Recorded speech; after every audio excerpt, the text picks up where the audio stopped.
Hey, what's going on, guys? It's Ken Dog here, and it's my NBA team roundup for week 1 of the NBA season. So basically, I think the top teams in the NBA are probably going to be the Mavericks. I would say the Nets are looking really, really nice. I would probably put money on the Pacers. I think they're going to be a pretty good team. I also think LA will make it to the playoffs, but I don't think they're good enough to win the championship. But here are sort of like the surprise teams I thought that were pretty good. So you have Cleveland in there.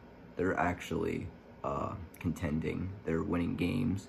Colin Sexton and all their other players. I think they have like this guy like Kevin Porter, Michael Porter. I don't know. He's playing pretty good. Yeah, they're winning games. They were like the top team in the NBA for like a day. I was like, what the hell? That's so weird. And then you have the Knicks. Now, this is kind of what I wanted to talk about. You have Julius Randle coming back to form. He's playing great. He's averaging almost triple doubles. He had a great game tonight. And man, like you have RJ Barrett who's playing good too. But the problem with RJ Barrett, I was thinking about it in my head. He's really a shaky player. Like 50% of the time, he's probably going to give you nothing. 50% of the time, he's probably going to give you a great game or at least something on the scoreboard. And we have seen that. If you look at his 4 games he's played in the NBA season, 2 of the games he's played pretty good. And then 2 of the games he's shot literally 4 for 15, 2 for 15. That's just not acceptable. So he needs to play. Sorry, my phone had a little bug.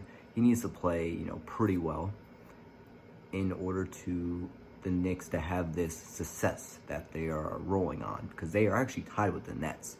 So yeah, don't count them out. Don't think they're bad. I actually assumed they were going to be pretty good this season, and heck, they are. Plus, they got Elfrid Payton. They just got a lot of guys with talent that's blossoming inside, ready to be released. And I feel like this is the year where they're going to put it to the test. All their talents are going to come out. I think the top team in the East right now that I feel like, though, will sort of be the sort of top dog, I would probably say the Nets. I'd say, once Kyrie and Kevin Durant come back next game because they rested, they'll be in full form. They'll win that one. I feel like, yeah, we lost Spencer Dinwiddie, but that gives more time for Karis LeVert to get going. Obviously, I'm a Nets fan. And then I think now which is biased, So if I had to pick another biased non-pick, I don't know. See, because the Celtics, like, they got spanked by the Nets. Like, they got spanked. So it's like, I can't even count the Celtics in because they got spanked by the Nets. So, it's tough. It's like, I would say the Raptors, but honestly, I don't know what the Raptors are doing this season. I don't know how well they are doing. I prepared a bit for this video, as you can see.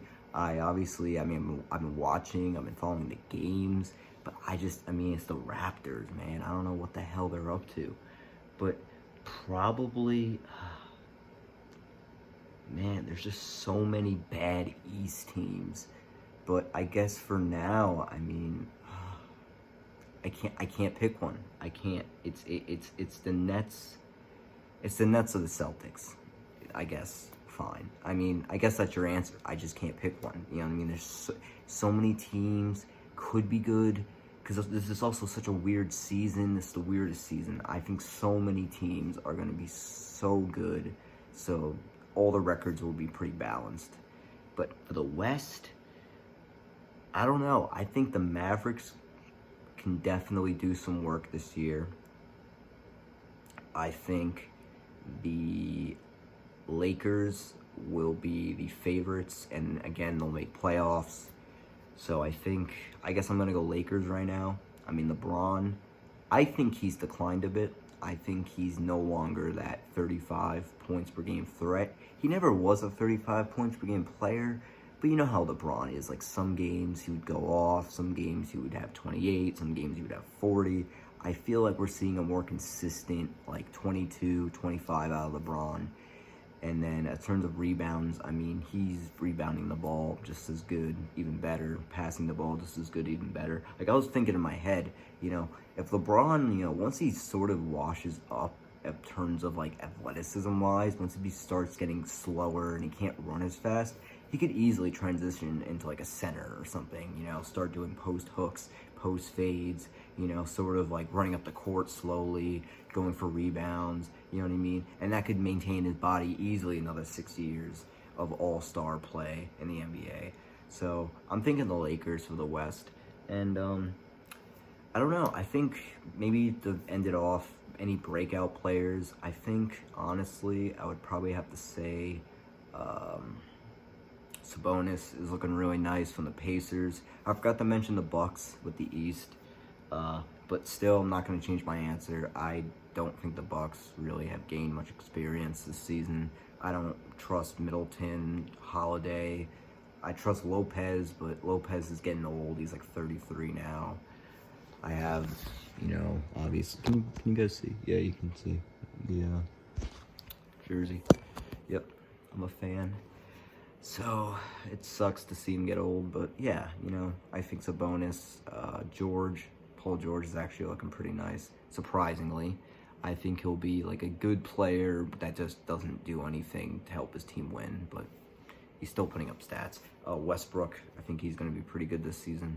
So yeah, that's my kind of first week predictions. We'll see what happens. We'll see where the Nets, take their record in the next coming week, and the Knicks and all these interesting teams. We'll see how the Clippers do if they get 50 balled again. So I guess, yeah, like and subscribe. Have a good night, and it's been a pleasure.